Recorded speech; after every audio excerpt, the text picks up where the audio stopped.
Ya, Pak. Yuk. Satukan hati kita, mari kita berdoa. Terima kasih Tuhan Yesus, terima kasih Bapa atas berkat-Mu pada siang hari ini. Di sini kami Tuhan berkumpul melalui Zoom kami hari ini Tuhan. Kami akan memulai pembelajaran kami. Kiranya Engkau berkati pembelajaran ini menjadi dapat kami mengerti dengan baik ya Tuhan. Berkati juga Bapak dosen kami, kiranya beliau mampu membimbing kami, mendidik kami, sehingga kami dapat menerima pembelajaran ini dengan baik. Dalam nama anak-Mu Yesus Kristus kami berdoa, amin. Amin. Terima kasih ya.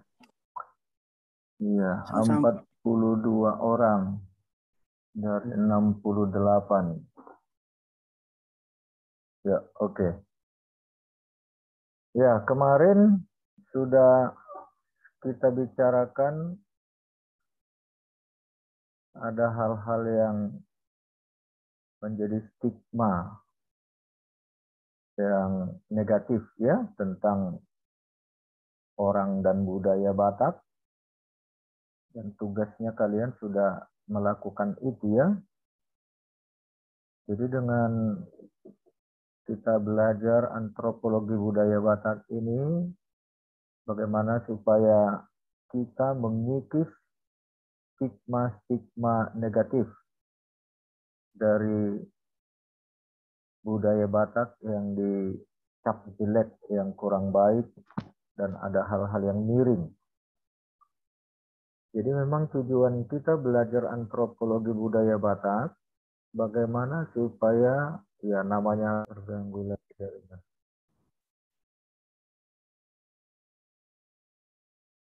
Sudah bisa didengar suara saya? Bisa, Pak. Bisa, Pak. Tapi putus-putus, Pak.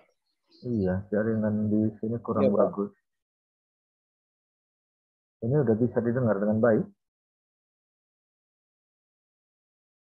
Belum? Lumayan, Pak. Kurang, Pak. Masih belum stabil ya? Halo? Suara saya bisa didengar dengan baik? Lumayan, Pak. Bisa, Pak. Bisa, Pak. Oke.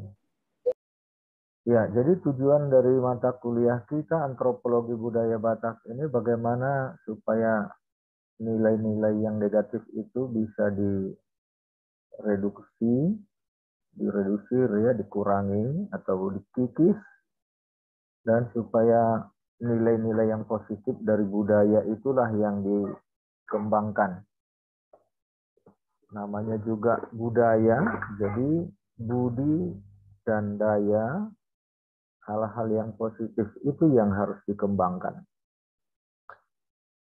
Di dalam setiap budaya selalu saja ada yang disebut sampah-sampah budaya, jadi stigma negatif, yang kadang-kadang justru itu yang lebih menonjol. Apalagi secara internal masing-masing kelompok suku atau etnis budaya yang sudah terbiasa dengan perilaku atau nilai-nilai yang negatif itu, jadi tidak menyadari bahwa itu sesuatu stigma atau cacat yang harus dikoreksi, diperbaiki ya. Nah, jadi saya meminta kalian dengan tugas yang saya sudah sampaikan supaya apa stigma negatif yang sering justru sudah dianggap sebagai budaya, tetapi sesungguhnya itu sampah budaya. Jadi setiap kelompok suku atau budaya tertentu pasti ada stigmanya. Dan yang tahu itu ya yang memiliki budaya itu, yang menghayatinya. Tetapi kadang-kadang mereka nggak sadar bahwa itu stigma. Nah, jadi bangga dengan itu justru. Nah, karena itu mata kuliah kita ini bagaimana supaya kita jangan teruskan hal-hal yang negatif, justru supaya kita kembangkan yang positif. Nah, kemudian dalam relevansinya dengan bidang pelayanan kita atau bidang kehidupan kita nanti, kita akan menjadi para pelayan, hamba Tuhan, pertohonan, pelayan di gereja. Hal-hal negatif itu harus betul-betul bisa dihilangkan supaya menumbuhkan hal-hal yang positif, budaya yang memang itu budaya yang luhur yang kita miliki. Di setiap etnis budaya tertentu selalu saja ada stigma, hal-hal yang negatif. Dan dianggap itu sebagai sesuatu yang lazim, yang sudah dibiasakan, tetapi tidak disadari itu hal-hal negatif yang merupakan sampah budaya. Nah, karena itu bagaimana kita dalam konteks budaya Batak supaya itu jangan diteruskan dan jangan dianggap itu sebagai budaya ya, tetapi sebaliknya bagaimana hal-hal yang positif, nilai-nilai yang positif itulah yang dikembangkan. Nah, karena itu saya mau minta kalian membuat sebuah survei dan membuat catatan-catatan yang selama ini merupakan stigma, tetapi dianggap begitulah budaya Batak itu. Orang Batak itu ya begitu. Padahal itu stigma, hal-hal negatif yang tidak baik. Nah, karena itu apalagi kalau kita yang berkecimpung di bidang pelayanan gereja sebagai orang Kristen yang harus mempunyai standar nilai kehidupan di dalam Injil, di dalam firman Tuhan, jangan lagi kita menerapkan atau mewariskan, mengajarkan, menghayati dalam perilaku, sadar atau tidak, yang dibuat menjadi stigma itu.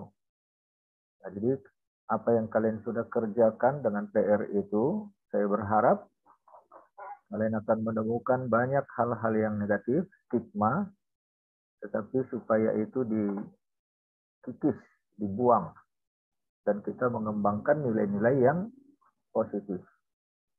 Oke, jadi kita akan lanjutkan materi belajar kita dari materi yang masih minggu lalu dengan apa yang sudah dihasilkan dari budaya Batak kita itu. Ya, jadi kita akan belajar tentang produk budaya Batak yang bersumber dari bagaimana Dalihan Natulu sebagai produk dari budaya dari kosmologi dan mitos. Ya, mitos si Raja Batak yang melahirkan pemahaman kosmologi dan melahirkan sebuah konsep budaya yang disebut Dalihan Natulu. Nah, jadi dari konsep budaya Dalihan Natulu itu inilah produknya. Nah, jadi minggu-minggu lalu kita sudah bicarakan yang pertama produk dari budaya Dalihan Natulu, pertama sistem marga. Nah, jadi dengan sistem marga itu ada satu nilai yang ini saya sebut demokrasi interdependen. Ya, itu minggu lalu sudah, tapi untuk menyegarkan kembali. Nah, ini istilah-istilah saya sendiri yang membuat ya dari penelitian dan analisis kesimpulan saya, dan saya tidak pernah dapatkan ini dari hasil penelitian orang lain. Nah, karena itu tolong ini kalian ingat, ini bagian dari temuan saya yang mau mengangkat nilai-nilai budaya Batak yang luhur, tetapi sudah dianggap sepi atau mungkin tidak ditemukan atau dilupakan. Padahal itulah yang terkandung dalam nilai budaya Dalihan Natulu. Nah, yang pertama, dari sistem marga, kita akan menemukan bahwa orang Batak itu punya kultur yang saya sebut di sini demokrasi interdependen.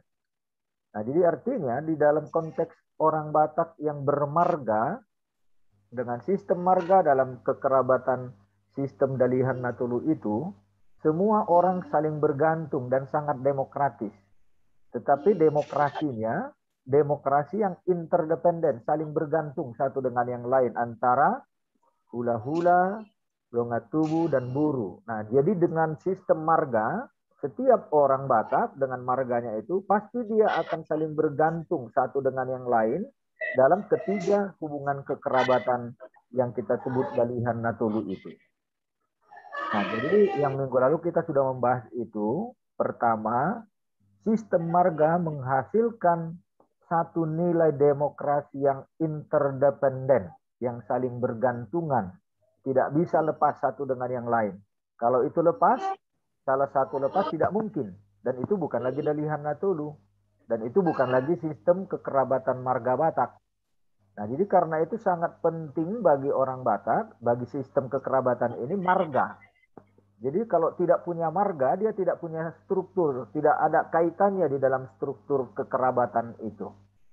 Nah, karena itu, maka kalau ada orang dari luar Batak menikah dengan orang Batak, dia harus diberikan marga supaya dia ada kedudukannya, ada posisinya, di mana dia.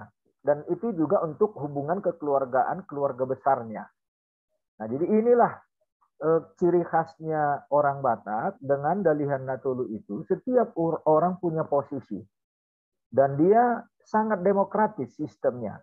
Dan saling bergantungan satu dengan yang lain. Tidak bisa dia melepaskan diri dari sistem kekerabatan Dalihan Natulu yang hubungan ketiga struktur kekerabatan itu tadi.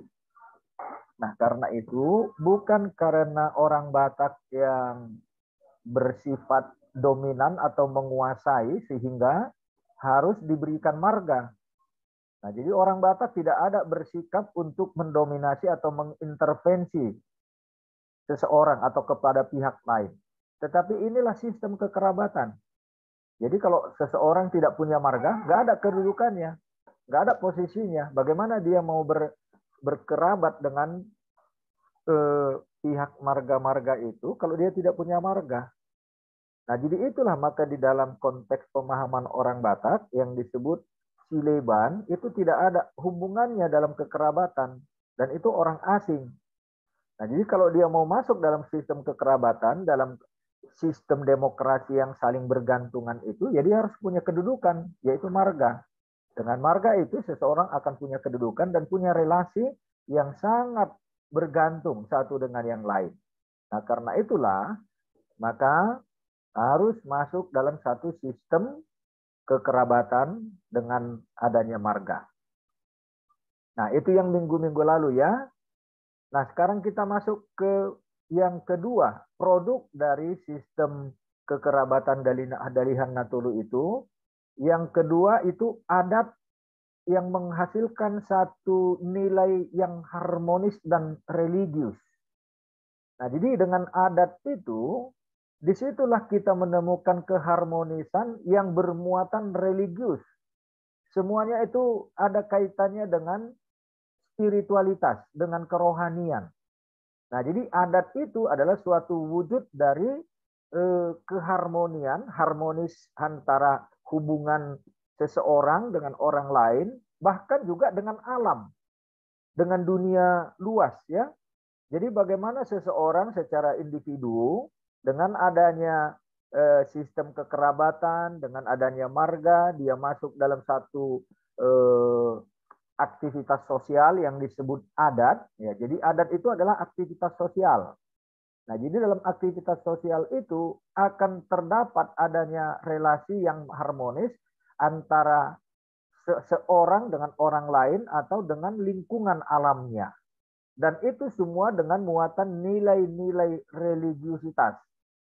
Tidak ada kehidupan adat atau praktek sistem marga itu dengan adanya acara-acara yang disebut adat itu ritual. Adat itu adalah ritual, upacara ya. Nah, jadi disitulah akan kelihatan dan akan saling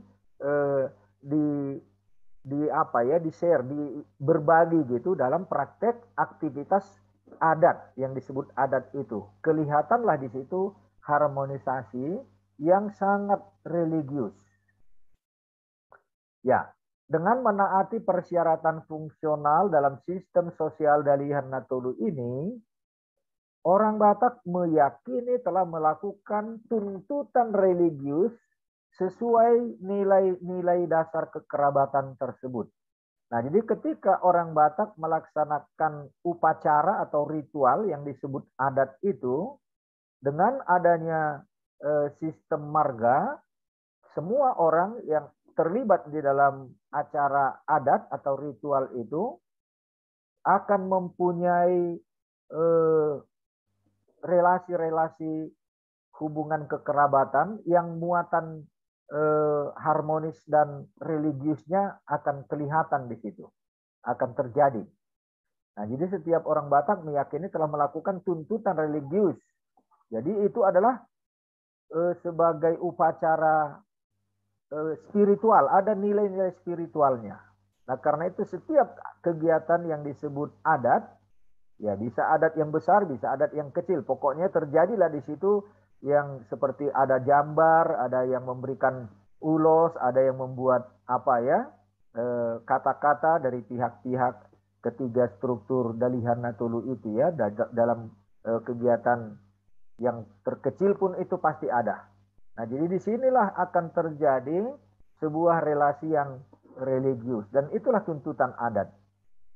Jadi yang disebut adat itu adalah ketika terjadi aktivitas, tiap orang dengan posisi-posisi antara ketiga posisi Dalihan Natulu itu, dan di situ ada ikatan-ikatan religiusitas.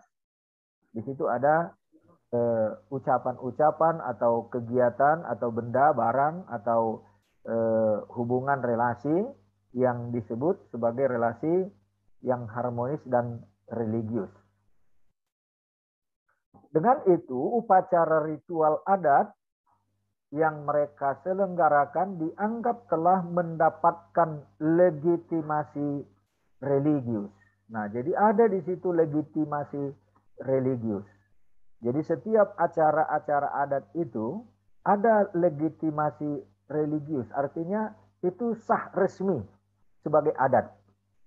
Nah, jadi bagi orang Batak, adat tidak harus besar-besar, tetapi yang penting sudah terjadi di situ ada kegiatan dengan posisi apakah hula-hula, dongat tubuh, atau boru, dan ada benda-benda atau ucapan-ucapan, kata-kata yang merupakan share atau berbagi berkat ya dalam ucapan itu. Nah, jadi setiap acara itu adalah bagian dari berkat. Jadi inilah relasi adat Batak itu. Dan di situ terjadi transaksi spiritual, hubungan-hubungan yang saling memberkati atau minta-minta diberkati atau doa gitu ya. Nah, itu legitimasi religius. Dan karenanya pasti akan berakhir dengan diberkati. Nah, inilah luar biasanya ritual orang Batak yang kita sebut adat itu. Itu akan penuh dengan kata-kata berkat. Dan disitulah kehadiran kita sebagai tokoh agama ya di dalam hubungannya dengan kekristenan ya. Disinilah harmoninya antara adat budaya dengan agama. Nah, jadi posisi kita sangat menentukan dan sangat penting. Ya, bukan artinya secara formal ya. Karena itu secara spiritual tidak bertentangan dengan iman Kristen. Justru itulah penampakan iman Kristen yang relevan dengan budaya Batak itu. Nah, jadi sangat indah. Dan apa yang kita lakukan sebagai orang Kristen Batak, ya sudah Kristen Batak lagi, disitulah kelihatannya harmonisnya itu relasi antara budaya dengan iman Kristen. Nah, jadi iman Kristen tidak menghapuskan atau tidak anti kepada budaya. Sebaliknya, budaya Batak itu sangat relevan, cocok sekali dengan perilaku dan nilai-nilai iman Kristen yang menjadi satu paket ya bersama dengan iman Kristen. Budaya Batak itu menjadi identitas kepribadian kita sebagai orang Kristen Batak yang sangat baik, sangat indah, saling apa ya manupai, saling mengisi itu, nggak bisa dipisah. Dalam upacara ritual adat, persapaan formal oleh mereka masing-masing, bahkan setiap orang terhadap yang lain, adalah dengan sebutan raja. Nah, jadi semua orang raja. Raja ni buru, raja ni hula-hula, raja ni dongat tubuh ya. Nah, jadi dengan istilah ini semua orang sungguh mulia. Dan ini sangat cocok dengan apa yang sudah dilakukan oleh Tuhan Yesus ya, untuk mengangkat kita menjadi anak-anak raja. Ya, Bapa kita di sorga itulah rajanya dan kita menjadi anaknya. Tetapi dalam skop budaya Batak, semua kita ini raja. Tetapi bukan dalam arti satu orang raja itu. Raja itu bukan status sosial satu orang, tetapi semua orang adalah raja. Dalam posisi apakah dia sebagai dongat tubuh, apakah sebagai hula-hula atau sebagai buru. Nah, jadi semua raja. Nah, jadi kalau kita implementasikan, direlevansikan dengan kekristenan, inilah hasil yang sangat indah dari implementasi kita sebagai orang Kristen adalah anak-anak raja. Raja yang kita maksud dalam iman Kristen adalah Bapa yang di sorga. Dan kita ini sebagai anak-anak raja. Nah, jadi karena kita sesama anak raja, ya kita saling merajakan satu dengan yang lain. Kita ini semua adalah raja dalam skop konteks budaya Batak. Nah, jadi relevansi dengan kekristenan itu sangat-sangat cocok, sangat dekat, ya. Sebutan tersebut adalah sapaan sopan sebagai tanda hormat. Nah, jadi hormat sekali dalam sapaan sebutan Rajani Buru, Rajani Hula-Hula, Rajani Dongat Tubuh, ya. Sangat hormat, sangat sopan di situ. Sebab semua orang dalam adat Batak adalah raja. Itu bukan status pribadi, melainkan sebuah status sosial semua orang Batak. Sesuai dengan nilai-nilai moral etis dan sopan santun kekerabatan adat Dalihan Naturu ini. Inilah landasan normatif yang merupakan paradigma equilibrium. Nah, jadi paradigma equilibrium itu kita mempunyai sebuah sikap pandangan prinsip hidup yang seimbang. Tidak ada yang direndahkan. Semua itu sama. Nah, jadi kalau disebut Rajani Buru, dia marhobas. Marhobas itu adalah bagian dari kemuliaan dia. Dia dihormati karena dia memang melakukan posisi dan perannya sebagai buru. Ya, buru itu marhobas lah. Nah, tetapi dia bukan marhobas dalam arti jadi budak atau disuruh-suruh, ya. Tetapi dia raja. Dengan pekerjaan dia melayani hula-hulanya itu, dia itu sedang melaksanakan ritual, lakukan ibadah dia. Jadi bukan sebagai budak, bukan yang rendah, ya, tetapi itulah kemuliaan dia. Karena yang dia lakukan itu semua adalah ibadah, itu ritual itu. Nah, jadi sama rata. Begitu juga kalau dongat tubuh, ya, saling manupahi, ya, semua kata-kata dan jambar itu juga adalah bagian dari keseimbangan, keserasian antara hubungan kekerabatan yang Dalihan Natulu itu, yang menjamin kelangsungan harmoni dalam konsep budaya Batak Dalihan Natulu, yang merupakan legitimasi sosial sekaligus legitimasi religius. Nah, jadi hubungan kekerabatan sebagai legitimasi sosial itu juga menjadi legitimasi religius, karena itu semua adalah ritual. Pesta-pesta kita, adat-adat kita yang terkecil sekalipun, yang hanya acara di dalam rumah sendiri itu pun, tetapi terjadi itu ada hubungan-hubungan Dalihan Natulu, itu adalah legitimasi religius. Jadi tidak harus besar pesta, tidak harus di gedung besar, tetapi di dalam rumah pun ketika ada relasi hubungan antara hula-hula, buru dengan dongat tubuh, nah itu adalah aktivitas religius, itu ritual semua itu. Adat adalah sistem yang mencakupi seluruh dimensi dan bidang kehidupan jasmani dan rohani. Nah, karena itu selalu saja ada apa yang diucapkan, ada tandanya, ada bendanya, barangnya. Jadi kalau misalnya hula-hula mau mangulosi, ada ulosnya, ada kata-katanya, dan ada aksinya. Nah, jadi itu sangat komplit sekali, ya. Begitu juga ketika berbagi jambar. Jambar itu bukan sekadar benda atau yang disebut daging yang kita katakan itu juhud, ya, tetapi itu ada nilainya, ada pembagiannya yang jelas. Tidak sembarangan itu diberikan jambar itu dengan bagian-bagian yang mana itu nggak sembarangan diberikan karena itu punya nilai. Nah, jadi tidak akan diberikan itu kepada pihak yang salah dan tidak sembarangan itu memberikannya. Nah, jadi itu bukan hanya benda, tetapi benda itu punya makna dan ada makna spiritualnya juga, makna religiusnya. Karena itu adalah bagian dari ritual, itu adalah ibadah. masa kini, dan masa depan. Nah, karena itu luar biasa adat Batak kita itu ya. Nah, jadi ketika itu dijadikan sebuah praktek adat, ritual, dalam prakteknya itu bagian ibadah, tetapi juga ada berkat-berkat dan ada harapan-harapan ke depan. Dan untuk ke depan juga itu akan semakin diharapkan semakin lebih baik atau ada nilai-nilai harapan untuk masa depan ya. Ada berkat-berkat dan doa-doa.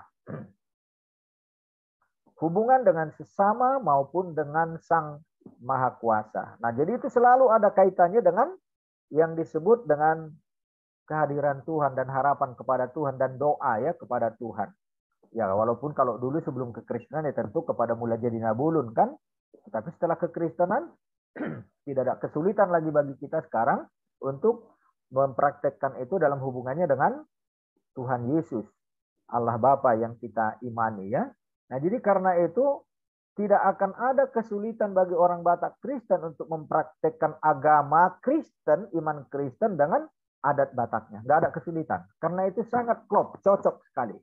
Karena nilai-nilai praktek itu sendiri sudah ada di dalam, dianut, diwarisi di dalam konteks budaya Batak. Jadi orang Batak yang bukan Kristen pun akan lakukan itu. Dan tidak ada kesulitan setelah kita menjadi Kristen ya. Sangat cocok itu dengan nilai-nilai kekristenan. Itulah yang menjamin keselarasan mikrokosmos dan makrokosmos. Nah, kita manusia ini sebagai mikrokosmos, dunia ini secara luas itu sebagai makrokosmosnya. Dan itu yang kita sudah lihat di kosmologi Batak itu ya. Benua Ginjang, Benua Tonga, Benua Toru ya. Jadi ketiga kosmos itu kelihatan dalam praktek mikrokosmos ketika kita melaksanakan acara ritual adat Batak. Dan itulah menjadi satu keharmonisan antara alam semesta dengan manusia yang melakukan praktek ritual adat Batak itu. Yakni konsepsi tatanan kelembagaan yang langsung mencerminkan atau mewujudkan struktur ilahi kosmos. Nah, jadi bagaimana Benua Ginjang, Benua Tonga, Benua Toru itu sebagai satu kesatuan yang utuh kosmologi Batak itu ya.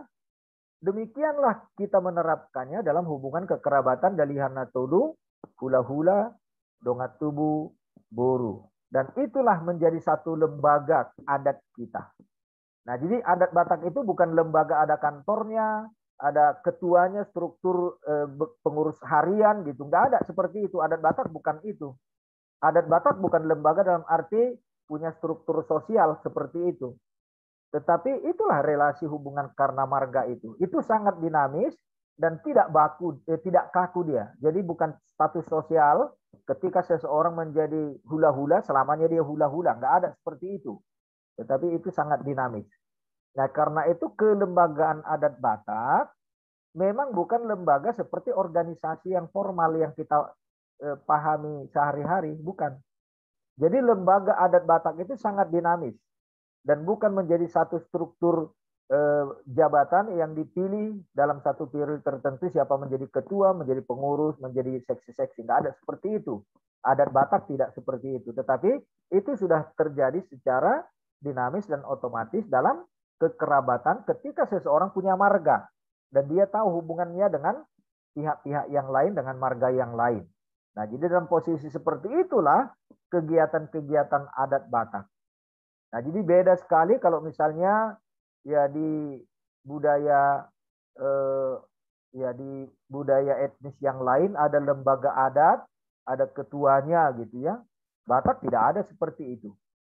Jadi lembaga adat Batak itu bukan lembaga yang permanen, bukan organisasi yang ada struktur jabatan-jabatan posisi dan ininya ya, oknum-oknumnya.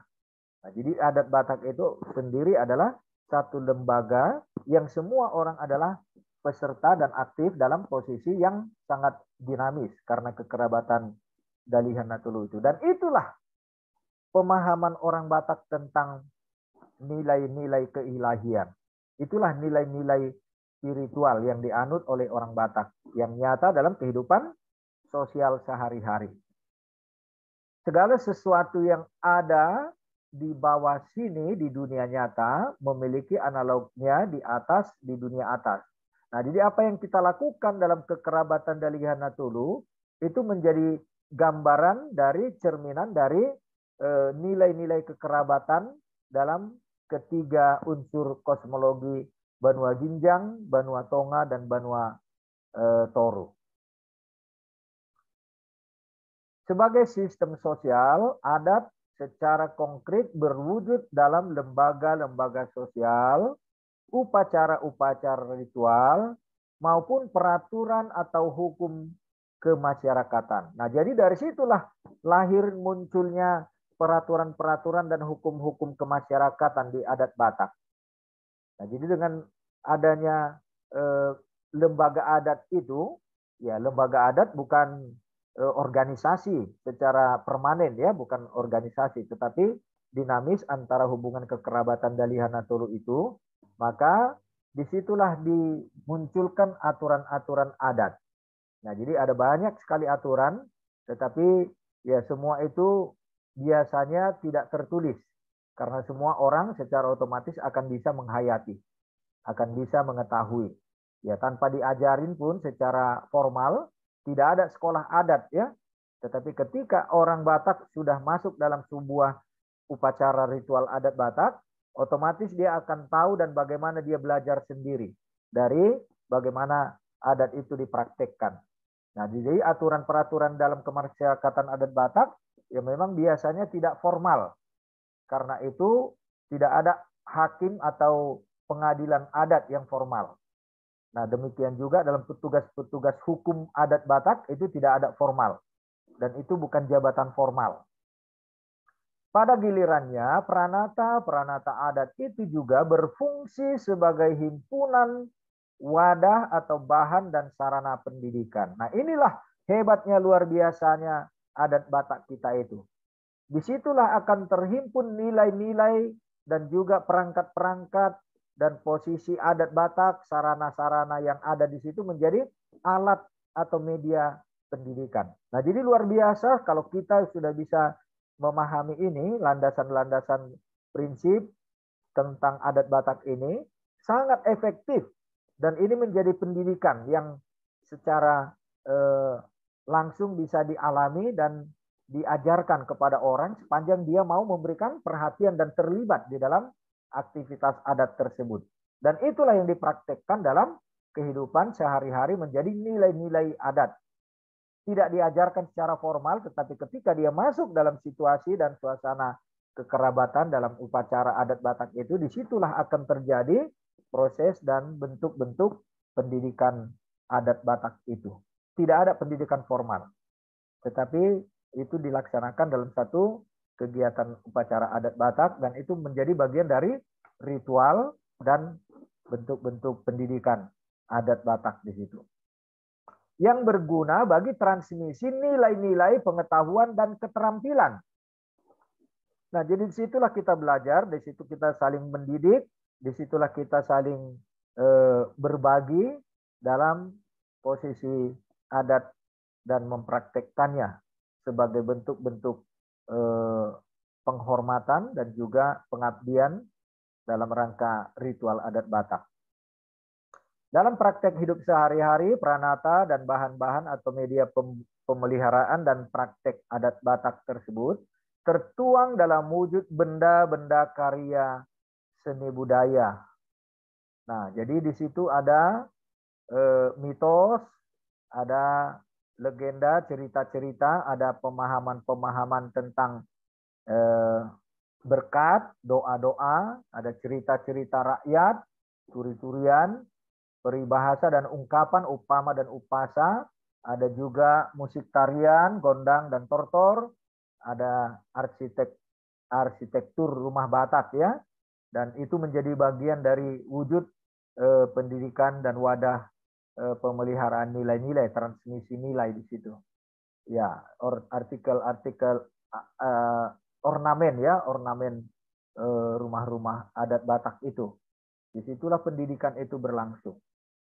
Dan kita sebagai insan orang Batak secara otodidak bisa belajar ketika kita masuk di dalam upacara ritual adat Batak itu. Jauh sebelum mengenal pendidikan modern, yakni pendidikan barat yang dibawa oleh para misionaris Kristen, lembaga adat inilah yang mereka pakai dan miliki sebagai pola dan sistem pendidikan informal. Nah, jadi dalam tradisi Batak tidak ada pendidikan formal. Semua itu informal, artinya berjalan di dalam kehidupan sehari-hari, di dalam keluarga, dalam masyarakat, dan juga dalam aktivitas-aktivitas adat. Yang dimaksud ritual formal itu ya adat, dan adat Batak itulah menjadi sekolahnya. Disitulah kita secara formal mempraktekkan seluruh unsur-unsur budaya Batak dan saling menyampaikan tanggung jawab dan hak masing-masing. Disitulah kita yang disebut sebagai adat Batak, budaya Batak kita itu ya, dalam pesta-pesta atau di dalam ritual. Itu sebagai praktek pendidikan, juga aspek-aspek spiritualnya. Jauh sebelum masuknya agama Kristen, orang Batak sudah mengetahui dan menyembah Allah yang Esa dan Maha Kuasa. Itulah yang disebut dengan Dalihan Natulu. Nah, jadi keimanan orang Batak dulu sebelum kekristenan juga sudah monoteisme kepada Allah kepada Mulajadi Nabulun ya, tetapi dalam perkembangan yang berikut baru ada yang trilogi Banua Ginjang, Banua Tonga, Banua Toru dengan Debata Mulajadi Nabulun. Ada 3 sebagai implementasinya ya. Debata Mulajadi Nabulun itu terimplementasi dalam 3 wujud: Debata Batara Guru, Debata Mangala Bulan, Debata apalagi itu yang Raja Paduha itu ya, Banua Toru. Dan itu masing-masing debata yang menghuni ketiga dunia, yang dibagi 3 dunia itu.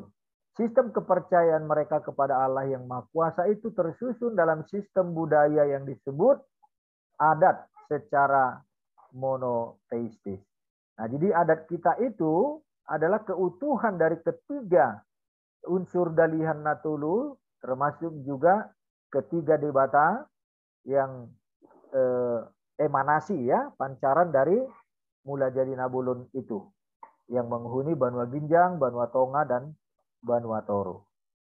Oke, sampai di sini kita diskusikan. Kalian boleh sharing, bertanya, dan memberikan tanggapannya. Yuk, silakan.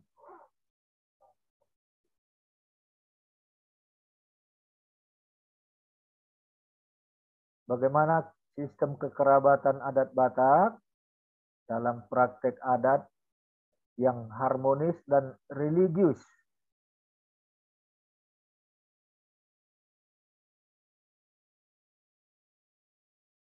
Yuk, silakan.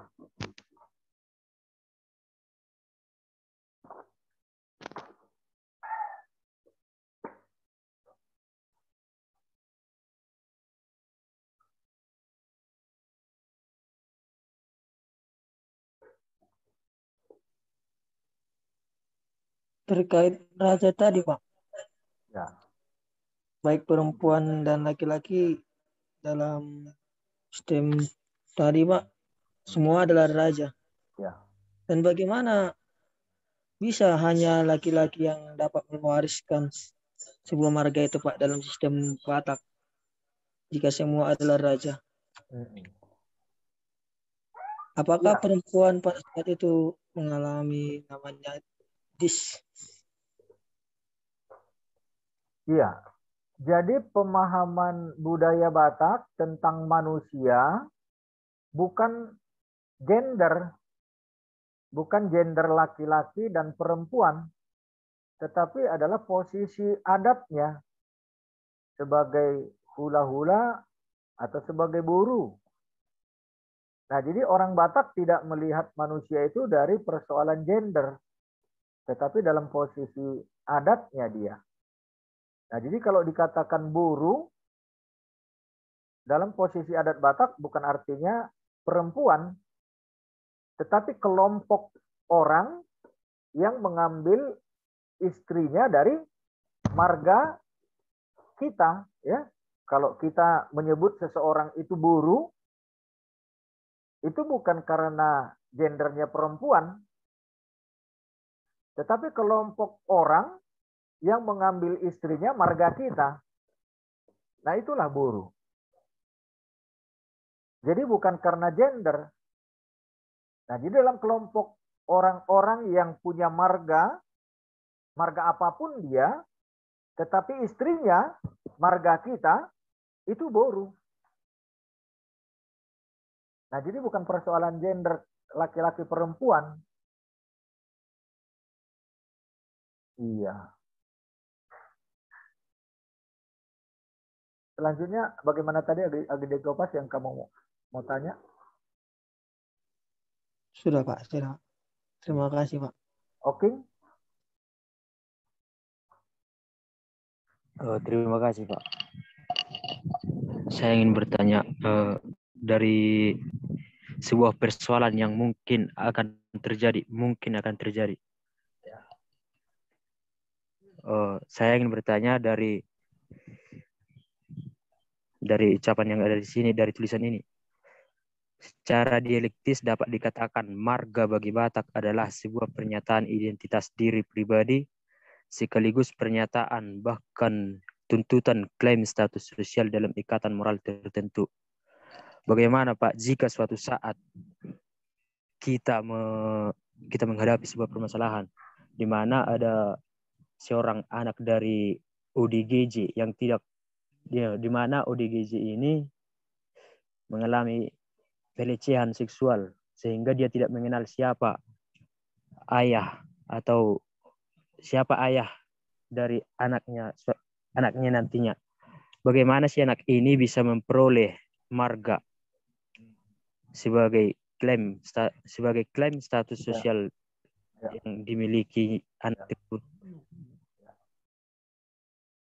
Oke, nah jadi ini kan menjadi kasus-kasus yang memang harus dibicarakan oleh tua-tua adat, ya, yang disebut sebagai tua-tua adat itu adalah kelompok marga, orang-orang yang dituakan dalam satu kelompok marga atau dalam satu lingkungan domisili di mana kasus itu terjadi. Nah, memang ya ini sudah kasus yang akan membutuhkan apalah ya, sikap yang melibatkan tua-tua atau tokoh-tokoh adat Batak. Nah, jadi karena namanya memang kasus yang tidak diharapkan, ya yang tidak diinginkan, tetapi sepanjang memang masih bisa dirunut, diselidiki siapa orangnya yang melakukan, ya setidak-tidaknya identitas si anak yang lahir dari cara yang tidak wajar seperti itu bisa diakui dia sebagai marga apa. Tapi yang kamu maksud itu ODGJ-nya kan perempuan gitu ya? Iya Pak.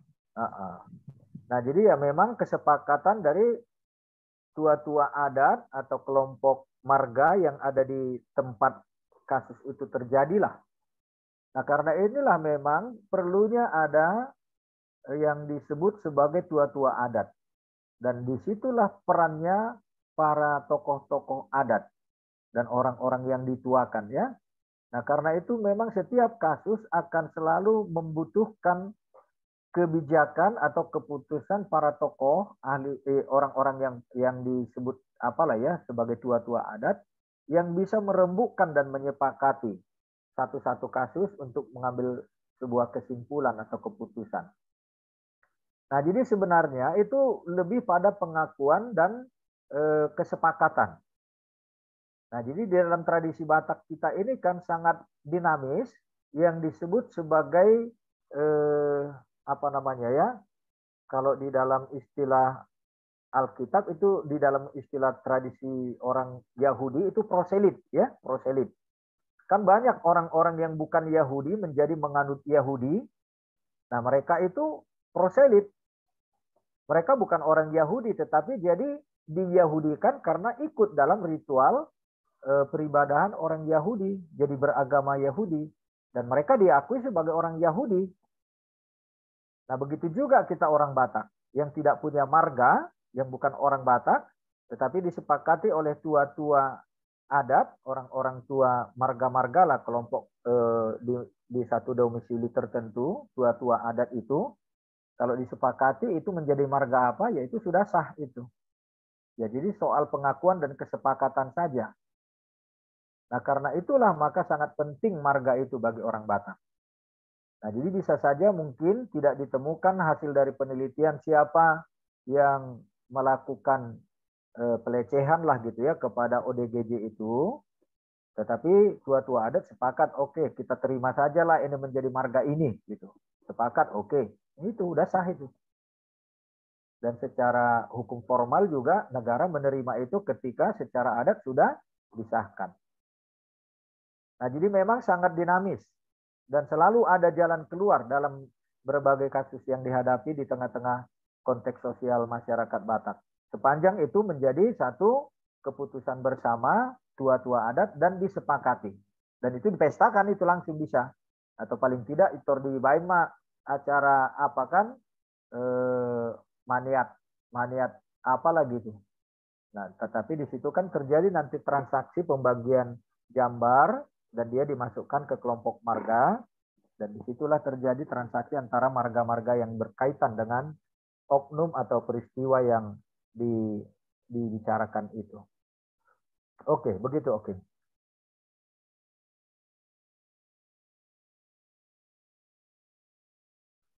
Bisa dipahami ya? Oke, Pak. Bisa, Pak. Jadi jika misalnya, Pak, tidak ada titik temu antara kesepakatan para tua-tua adat, apakah bagaimana eksistensi gereja? Gereja menunjukkan eksistensinya terhadap si anak tersebut, Pak. Tidak ada yang tidak bisa diselesaikan adat. Itu bukan adat namanya, bukan orang marah itu kalau nggak bisa menyelesaikan masalah. Nah, itulah makna adat itu. Tidak ada persoalan yang tidak bisa diselesaikan. Ya kalau tidak bisa diselesaikan berarti ya udah pecahlah, bukan adat Batak lagi, itu bukan orang Batak itu. Nah, jadi sepanjang orang-orang Batak yang tua-tua, makanya orang-orang yang sebagai tokoh adat Batak itu kan harus orang yang wise, itu orang yang bijak dia. Nggak bisa marsigol-gol, nggak mau marsigol-gol orang Batak. Nah, ini juga stigmanya orang Batak kalau dikatakan marsigol-gol si jogel baut orang Batak itu. Nah, itu stigma itu.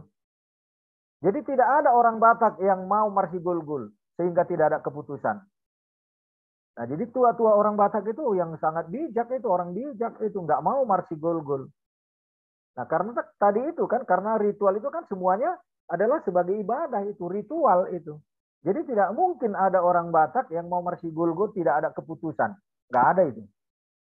Itu hanya manusia sampah itu. Itu orang, bukan orang Batak itu. Orang Batak yang disebut sebagai orang Batak yang marsigol-gol itu bukan orang Batak itu. Dia nggak menjiwai Batak. Dan itu tidak akan menjadi tokoh dia itu, nggak menjadi tua-tua adat itu kalau orang yang seperti itu.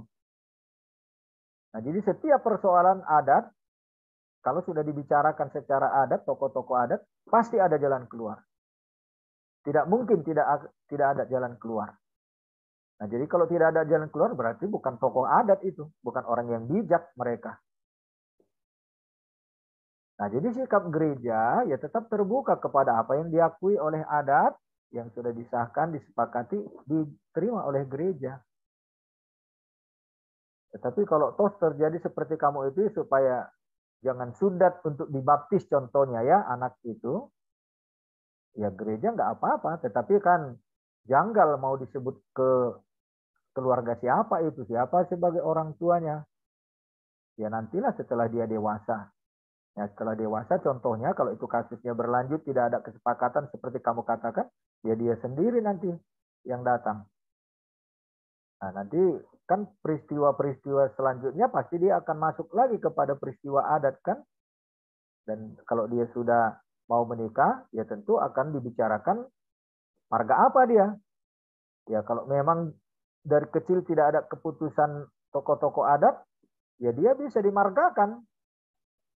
Kalau nanti mau menikah gitu kan, sebelum acara ritual pernikahan kan dia kan harus mendapatkan marga dulu. Ya pohon marga. Ya tokoh-tokoh juga akan rembuk. Nah, karena itu maka semua pasti akan ada jalan keluar. Nah, karena itulah maka tokoh-tokoh adat itu memang harus orang-orang yang wise, orang bijak. Tidak ada tokoh Batak itu yang egois, yang mempertahankan keinginannya. Nggak ada itu. Disitulah dinamis dan indahnya adat Batak itu. Oke.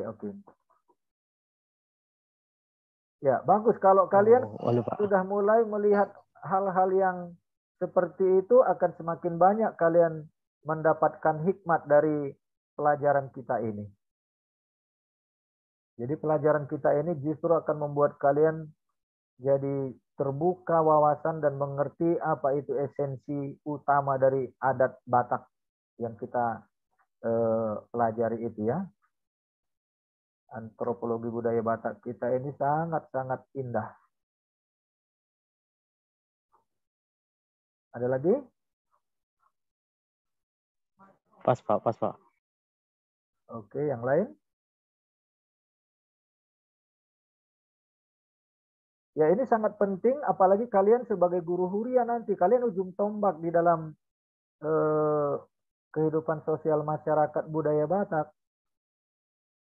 Dan bahkan jangan-jangan kalian nanti juga jadi didaulat sebagai tokoh adat juga, sekaligus sebagai pertohonan. Tetapi ya sebaiknya nggak usah lah ya. Karena kita jadi rangkap jabatan nanti jadi repot.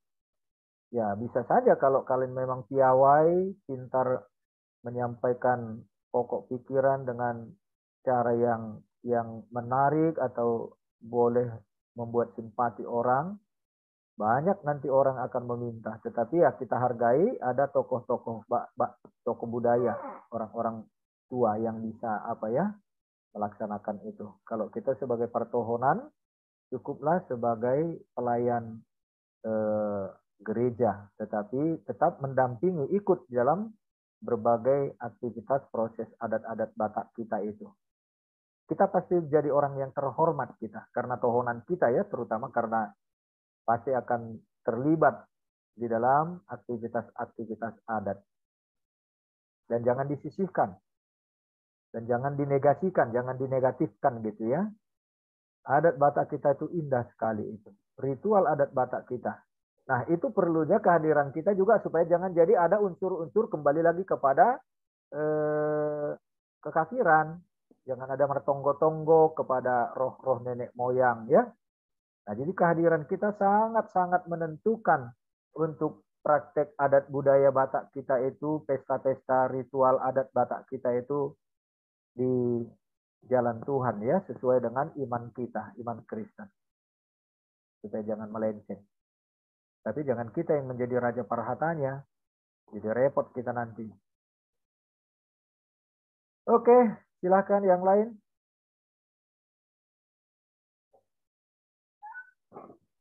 Saya Pak, izin bertanya Pak. Silakan. Enggak Gimana Pak? Wajahmu. Saya Pak, sabar Pak. Yuk. Kan ada gini Pak, orang kayak marga saya kan Pak, apakah bisa itu menikah Pak? Enggolan sama belum merasa Pak? Oh, itu kan harus jadi kesepakatan tokoh-tokoh marga kalian, karena belum tentu itu disepakati. Nah, seperti ya marga-marga yang contohnya lah kami saja lah ya, Tuan di Bangarna ya.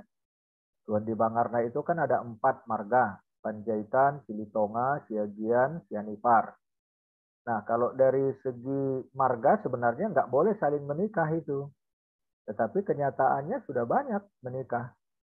Saling menikah antara marga yang satu dengan yang lain. Nah, tetapi itu sudah diterima dan itu sudah lazim. Nah, kalian nggak tahu saya bagaimana tua-tua marga kalian menyetujui. Tetapi ya tergantung dari fleksibilitas lah, kelenturan dari sikap orang-orang tua ya. Nah, itu kembali kepada kebijakan orang-orang tua. Nah, yang paling parah ya Parna ya. Parna itu berapa marga itu? Siapa yang marga Parna di sini? ada 50 ya, 50 marga. Sampai sekarang itu 60-an lebih, Pak. ada 60. Iya, nggak tahu saya persisnya berapa. Tapi kaku sekali mereka sehingga banyak jadi orang-orang yang marga Parna itu ya dulu di masa sending di Samosir itu kasus yang menonjol adalah terjadinya yang tidak menikah sampai usia tua. Dan ya maaf, itu ada indikasi juga terjadi juga praktek homoseks dan lesbian. Ya. Itu catatan di sejarah gereja dulu di sending-sending dulu ya. Tapi itu di bawah tahun 60-an lah. Karena memang belum terlalu terbuka dulu kan, belum ada transportasi seluas sehebat yang sekarang ini. Jadi orang di Samosir itu ya tertutup begitu ya. Nah, karena itu kasus yang dihadapi oleh sending dulu di Samosir tahun-tahun di bawah tahun 50-an lah ya, sebelum banyak transportasi, belum banyak orang yang keluar merantau, yaitu kendala. Nah, jadi memang tergantung dari keluasan para tua-tua marga itulah. Nah, karena itu maka memang adat Batak itu harus semakin terbuka karena di zaman modern ini dan juga kekristenan sudah memungkinkan banyak sekali kemajuan perkembangan budaya kita itu. Tetapi tidak akan kehilangan esensi dari budaya Batak dari Natolu. Nah, jadi kalau seperti contoh yang kamu katakan dan saya sebut di contoh marga kami, ya ada banyak sekali marga Siagian, Marburu Panjaitan, demikian juga marga Panjaitan, Marburu Siagian. Nah, di dalam posisi adatnya ya tergantung dia mau posisi yang mana dan itu nggak ada masalah lagi. Tidak ada kesulitan lagi. Dan itu tidak tabu, bukan sesuatu aib itu. Itu sudah biasa. Nah, jadi tidak ada masalah lagi sebenarnya. Oke, gimana kira-kira? Jadi kuncinya tergantung kepada tua-tua adat ya, tokoh-tokoh marga itu. Itulah dinamisnya adat Batak. Karena itu tokoh-tokoh adat dia memang orang yang digolongkan sebagai orang yang bijak lah, yang wise ya. Dan tidak mungkin orang yang suka marsi gol-gol akan menjadi tokoh adat, dia nggak akan mungkin itu diterima. Karena tokoh-tokoh adat itu adalah orang yang cukup bijak, yang luas, perbahul-bahul nabulun, ya banyak sekali istilahnya itu ya, indah sekali kalau di sastranya Batak itu ya tentang orang-orang Batak yang maradat itu. Oke, ya kalian yang lahir dan besar di wilayah lingkungan adat Batak yang kental, saya pikir kalian harus punya nilai plus karena kalian akan berkecimpung di situ nanti setelah menjadi guru huria ya. Nah, kalian harus bisa lebih banyak mengetahui dan juga menegakkan nilai-nilai adat yang sesuai dengan Injil ya, sesuai dengan iman kita. Supaya jangan terjadi konflik antara adat Batak dengan kekristenan. Ya, ini sangat luar biasa kalau kita mau merefleksikan bagaimana Nomensen dan para misionaris dulu ya mengembangkan kekristenan dan sangat cocok bisa mereka menerima, mengakomodir budaya Batak dan mengimplementasikan kekristenan di dalam nilai-nilai kehidupan kultur Batak itu. Luar biasa, kita sangat bersyukur diutus Tuhan itu Nomensen orang yang sangat khusus sehingga disebut dia Opui ya. Nah, jadi gelar atau sebutan Opui juga kepada Nomensen itu penghormatan yang sangat luhur dari orang Batak bagi Nomensen. Nah, jadi kalau sekarang ini Epurus dibuat Opui ya harapannya sebenarnya seperti itu. Tapi prakteknya nggak tahu lah ya. Nah, jadi gelar Opui sebenarnya kepada Nomensen itu nggak kepada semua orang itu. Dan tidak otomatis itu diwariskan seperti yang sekarang ini kalau sudah Epurus jadi opui. Semua orang marupung kepada dia. Padahal nggak ngerti dia adat Batak kan. Nggak ada juga daisnya atau kontaknya kepada adat. Jadi, nah ini sudah jadi apa juga ya? Penyimpangan ini sebenarnya. Nomensen dulu dikasih gelar opui karena memang dia yang langsung secara pribadi. Kalau yang Epurus setelah Nomensen meninggal itu nggak disebut opui itu. Hanya Nomensen yang disebut opui. Jadi opui itu bukan gelar yang diturunkan, tetapi kepada oknum yang memang dihormati karena memang dia sebagai tokoh yang sangat inilah ya dihargai, dihormati begitu. Oke, yang lain silakan. Saya, Pak. Yo, Samuel. Pak, bagaimana tanggapan Bapak dalam adat ritual Batak pasca daun sarik-saring? Pak, apakah acara adat ini harus dilaksanakan?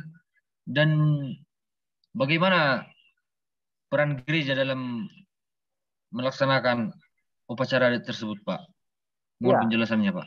RPP kita sudah jelas, hal-hal yang seperti itu juga bagian dari pelayanan gereja.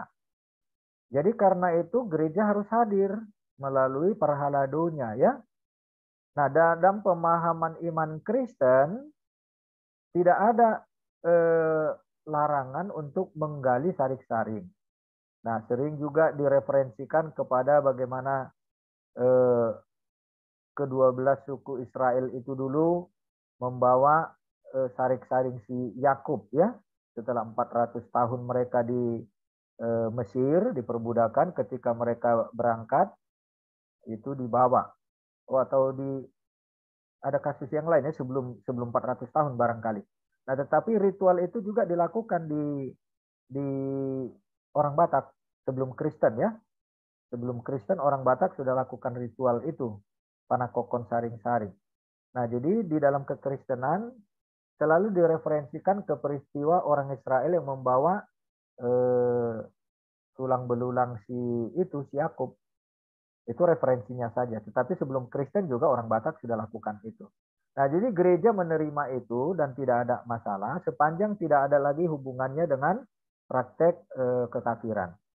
Nah, jadi karena itu di RPP sudah jelas disampaikan apa yang tidak boleh dilakukan. Nah, contohnya sering kali juga masih terjadi ketika makam itu digali untuk mengangkat tulang belulangnya, ada pemahaman dari latar belakang kekafiran orang Batak dulu lah ya, ditanamlah di situ pisang.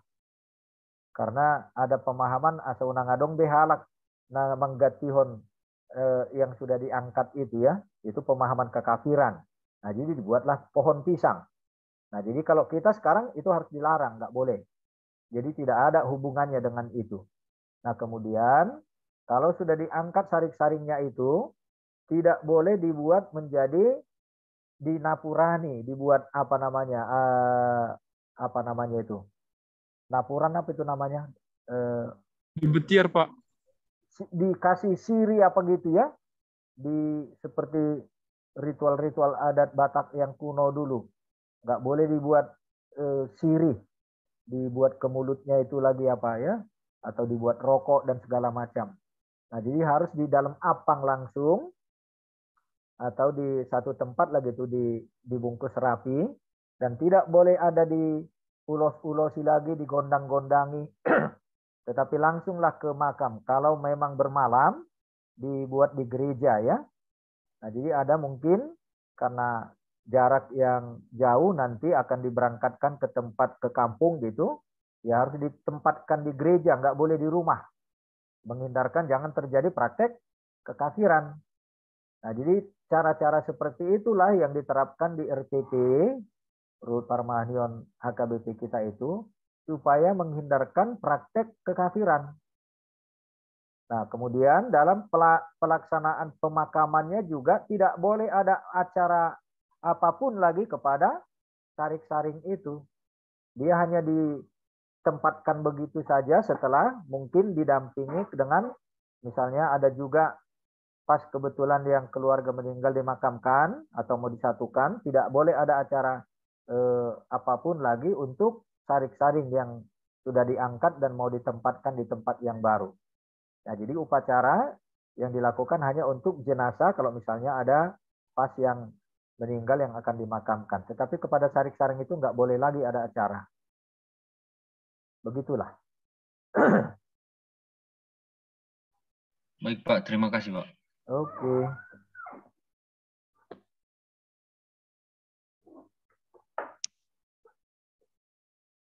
Ya, yang lain?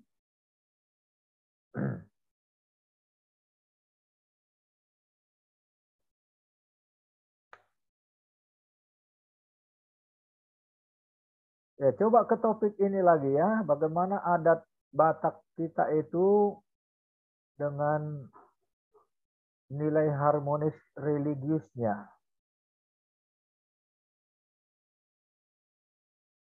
Adat Batak yang disebut pesta atau ritual, di situ bisa terjadi ada musik, ada tortor, ada jambar, ada kata-kata apa namanya upama, upasa ya, ada turi-turian, ada ulos. Ya, di situ kan akan terjadi semua bentuk-bentuk budaya Batak itu. Tetapi jangan ada praktek kekafiran. Dan bagaimana pesta adat itu betul-betul menjadi pemujaan kepada Tuhan Yesus, bukan kepada yang lain. Dan saling transfer kasih lah ya, holong. Namar hula-hula, marburu, mardongat tubuh. Nah, itu sangat indah sekali. Jujur kalau saya sendiri secara pribadi kalau melihat praktek dalam pesta adat, misalnya perkawinan, menyambut hula-hula, dibuat gondang, tortor, ada bawa makuti, tadok, gitu segala macam lah ya. Disambut oleh pihak Hasuhuton sebagai buru, datang masuk hula-hulanya, waduh, itu sangat menyentuh. Saya sangat terharu. Indah sekali budaya Batak ini, sangat indah. Jadi dalam hubungan relasi sosialnya, begitulah wujud cinta kasih antara namar hula buru, namar todong, namar dongat tubuh, ya. Dan disitulah wujud dari cinta kasih yang Tuhan maksudkan itu di tengah-tengah kehidupan manusia, dalam kultur yang kita miliki, yang kita hayati, betapa indahnya sebagai orang Batak, dan setelah kita Kristen juga, kita dapat memahami, menghayati iman Kristen kita dengan praktek adat Batak kita itu indah sekali. Sangat indah. Nah, karena itu alangkah ruginya pihak-pihak karismatik yang anti kepada adat Batak. Rugi sekali mereka. Dan itu kebodohan ya. Secara intelektual itu kebodohan.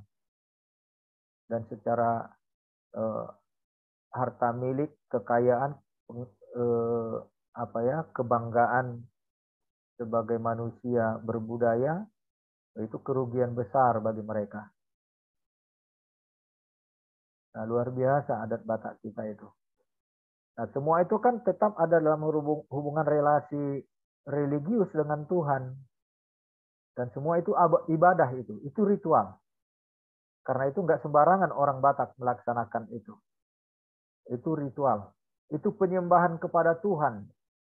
Jadi adat-adat yang kita lakukan dalam upacara Batak kita itu semua acara ritual. Oke. Yang lain silakan.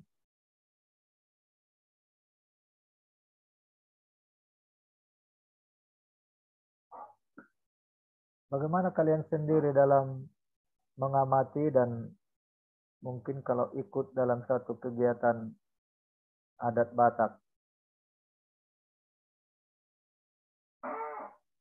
Ya, ada banyak orang yang sudah menuliskan tentang upacara-upacara adat ya, mulai dari kelahiran, baptis, banyak sekali lah ya. Semua acara-acara itu penuh dengan ritual itu. Bahkan ketika hamil 7 bulan pun dibuat acaranya, ada doa, ada ulos, ya, ada kata-kata yang sangat indah berupa berkat dan doa, terutama sampai kepada meninggal dunia dalam usia tua, semua sudah selesai, yang disebut sahur matua. Bahkan sampai sahur matua mauli bulung, ya luar biasa itu. Luar biasa adat Batak kita itu. Nilainya itu sangat tinggi kultur Batak kita itu.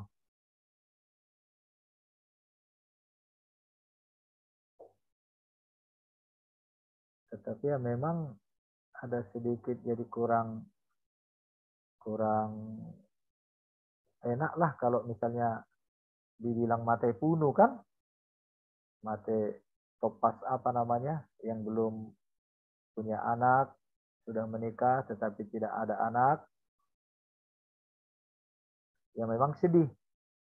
Kesedihan itu memang kelihatan di dalam upacara ritualnya ketika akan memakamkan. Nah, begitulah adat.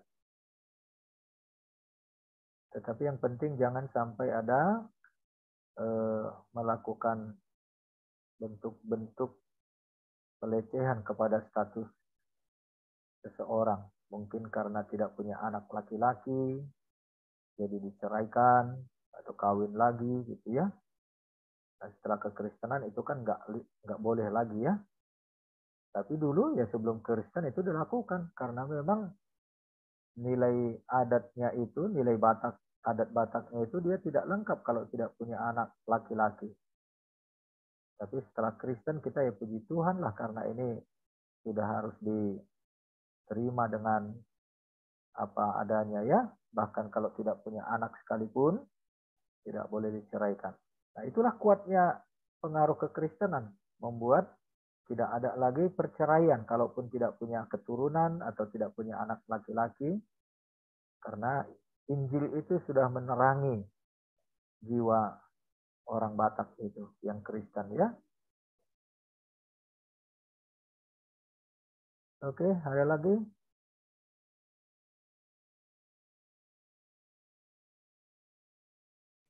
Saya, Pak. Silakan Paul. Ada storing itu kamu di dekatmu ada yang pakai perangkat juga, ditutup dulu yang lain apanya. Silakan Paul.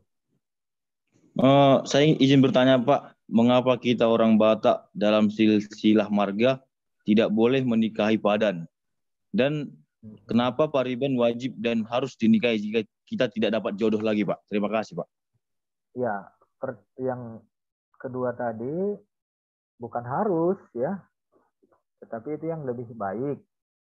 Karena itu memang di tatanan budaya Batak ya sebaiknya memang marpariban.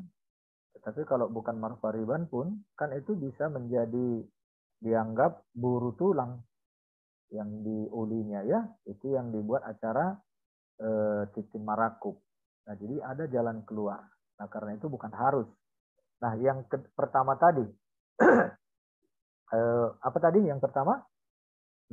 Padan ya, padan. Nah, memang ini kuatnya Batak itu tentang padan ya. Kami juga ya begitu juga. Anak saya kemarin itu akhirnya saya sendiri juga jadi sedikit dilema lah. Kalau kami marga Siagian dari satu cabang lah ya, tidak boleh menikah dengan Sinambela dari satu kelompok Sinambela, bukan kepada semua ya, karena memang Saboltok. Nah, jadi Saboltok itu satu ibu kami dari nenek moyang marga kami, kelompok kami, dengan marga Sinambela dari satu kelompok marga Sinambela, itu satu ibu. Nah, jadi ceritanya waktu ibunya Marga Sinambela Pangasean gitu ya, sudah hamil, suaminya meninggal, lantas dinikahi oleh opung kami dan dibawa ke kampung kami. Nah, jadi sudah menikah, sudah hamil, dinikahi, dibawa ke kampung kami dan dia besar di kampung kami. Nah, setelah dewasa kembali dia ke kampung asal marganya. Nah, jadi sampai sekarang itu masih dijaga hubungan itu sebagai abang adik, ya. Nah, jadi karena itu kami nggak boleh. Itu bukan padan. Nah, yang padan marga-marga tertentu ya, silahi sabungan dengan si tumpul gitu ya, ada yang seperti itu. Nah, inilah memang kuatnya pemahaman orang Batak tentang padan. Nah, jadi karena itu maka jangan sampai padan itu negatif unsur-unsurnya. Nah, jadi kalau padan yang baik ya harus dihargai. Tetapi ya tergantung kembali kepada kesepakatan tokoh-tokoh orang tua ya, tua-tua adat itu. Nah, jadi memang dibutuhkan keterbukaan, tetapi kalau memang dalam pertimbangan-pertimbangan tertentu ya tokoh-tokoh adat itu harus mempertimbangkan baik buruknya. Ya memang fleksibel lah, ada kemungkinan.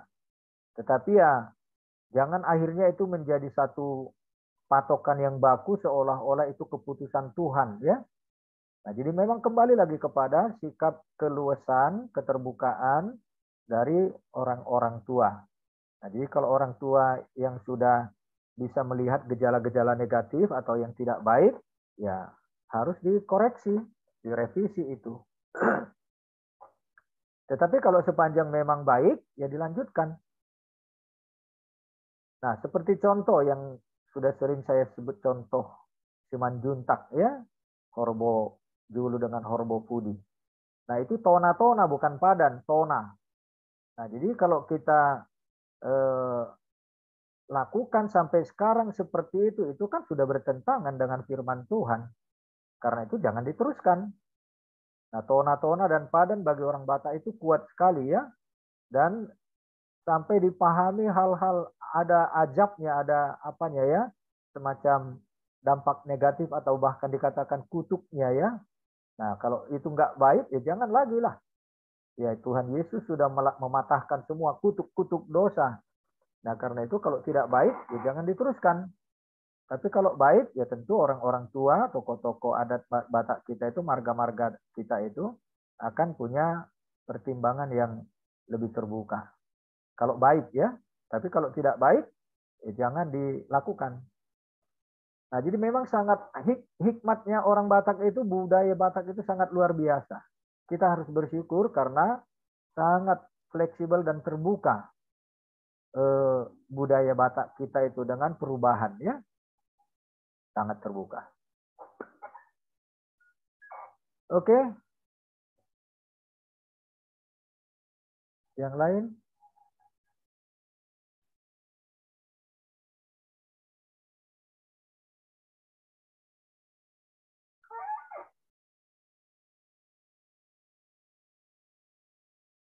Sudah bisa di... Saya, Pak. Ya. Siapa nih tadi?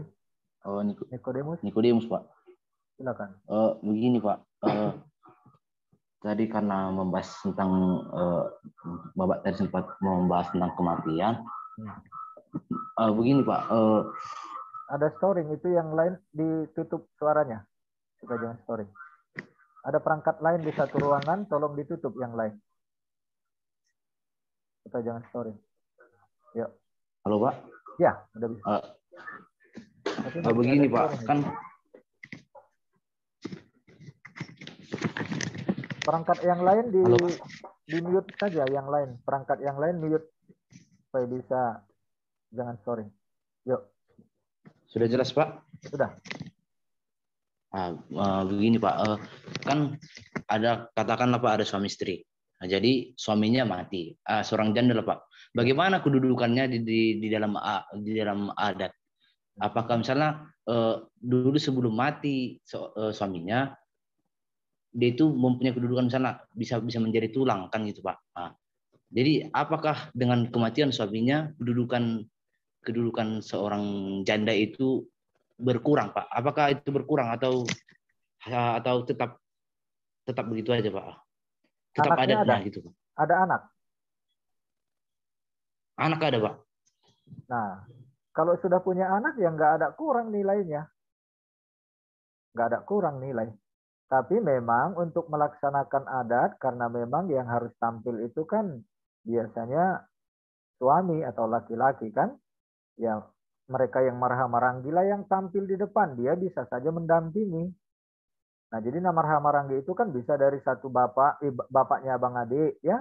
Suaminya tadi katakanlah marga A, ya dengan abang adik mereka yang bapak mereka abang adik, itu kan bisa. Kalau misalnya tidak ada yang langsung dari mereka yang marha-maranggi itu. Tapi kalau dia sudah punya anak, ya nggak ada masalah sebenarnya. Yang sulit kalau dia tidak punya anak. Apalagi baru nikah yang saya katakan tadi, dia belum punya keturunan dan meninggal. Nah, tetapi setelah kita Kristen ini, itu yang harus dikontrol oleh gereja. Jangan diperlakukan dia sebagai orang asing. Nah, jadi itu tugas kita sebagai gereja. Nah, jadi memang ada yang masih fanatik seperti itu. Ya, setelah meninggal suaminya, belum ada anaknya, semua segala-gala harta milik dia itu dirampas oleh keluarga suaminya. Itu nggak boleh itu. Itu sudah kelewatan, itu nggak sesuai dengan iman Kristen. Nah, kalaupun misalnya ada dari kerabatnya yang terdekat mau menikahinya, memang itu disarankan oleh adat. Tetapi gereja nggak mencampuri itu ya. Adat menyarankan seperti itu. Supaya jangan hilang apa namanya garis keturunannya. Nah, jadi memang secara adat itu diusulkan, disarankan. Tapi gereja nggak mencampuri itu ya. Cuma jangan terjadi ada merampas apa yang mereka miliki. Keluarga suaminya itu jangan jadi membuang si janda itulah gitu. Itu tugas kita gereja. Makanya kita harus mengawasi perilaku-perilaku yang seperti itu di tengah-tengah kehidupan masyarakat adat Batak kita itu. Oke. Baik, Bisa terima kasih, Pak. dipahami, Nikodemus? Bisa, Pak. Oke. Silakan yang lain.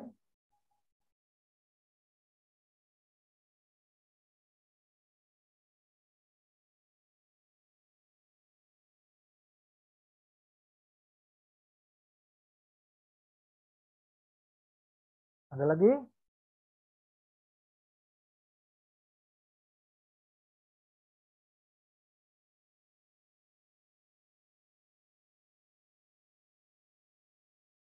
Ya, kembali inti dari topik percakapan kita tentang adat dengan nilai harmonis religius ya. Dalam praktek adat Batak itu muatannya, bobot muatan religius itu sangat kental ya, sangat besar. Nah, jadi saling menjaga keharmonisan antara relasi manusia bahkan dengan alam semesta sebagai wujud dari pengabdian atau penyembahan kepada Tuhan. Itu sebagai ritual. Itu ibadah. Jadi yang dipraktekkan dalam adat Batak ketika kita melakukan upacara adat yang besar atau yang kecil di rumah atau sampai di gedung besar mewah, itu semua adalah dalam rangka ritual. Itu penyembahan kepada Tuhan ya.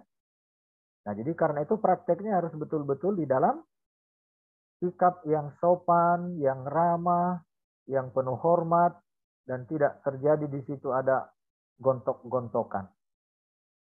Nah, jadi kalau terjadi dalam suatu acara adat, terjadi gontok-gontokan, ya berarti ada hal yang tidak beres kehidupannya. Atau mungkin ada yang tidak benar ya, harus ditelusuri itu. Nah, tetapi bagi orang Batak yang maradat, ya adat itu sungguh penuh dengan nilai-nilai religius. Itu semua sebagai ibadah. Karena itu Tidak mungkin seorang Raja Parhata contohnya ya akan marsigol-gol. Nah, karena itu perlu kejujuran, ketulusan, dan nilai-nilai yang saling menghargai, saling menghormati. Jadi tidak boleh marsigol-gol. Dalam adat Batak tidak ada kekerasan, tidak ada pemaksaan, tidak ada diskriminasi.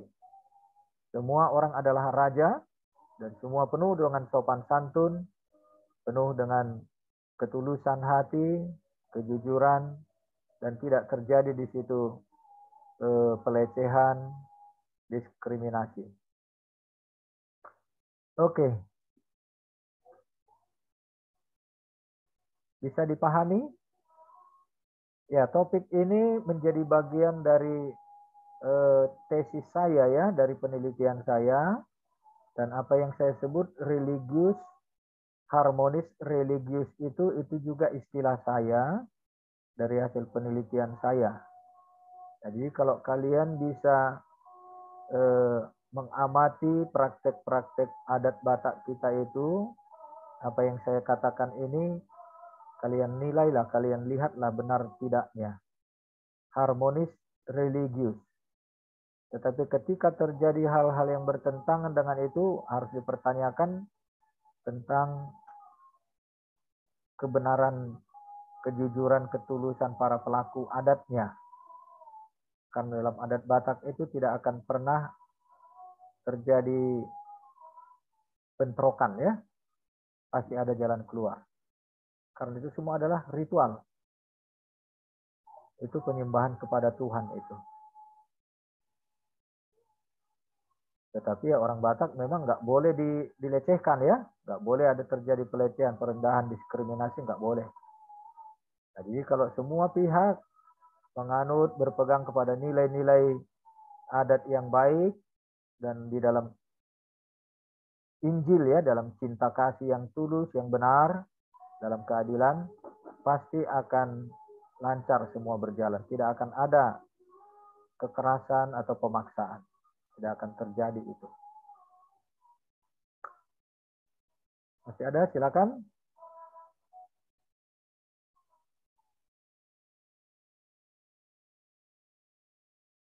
Oke, kalau tidak ada, sampai di sinilah dulu. Yang kalian sudah kerjakan sudah sejauh mana? Tugas kalian untuk hal-hal yang dijadikan stigma ya, yang negatif.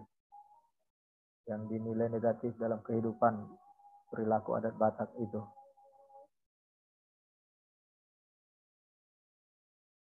Sudah sejauh mana kalian melakukan itu?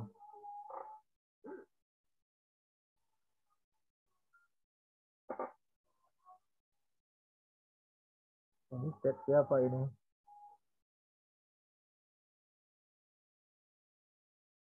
Si Morris ada buat chat di room chat ini. Mana si Morris? Boleh disampaikan secara langsung, Morris?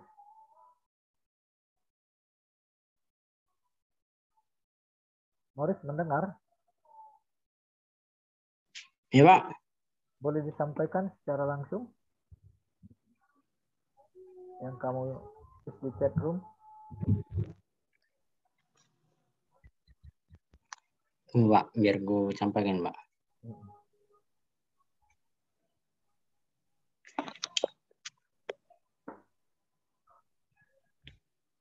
Ya, saya mengamati singkat, Pak, tentang upacara pemakaman adalah sebuah upacara yang berhubungan dengan penguburan dari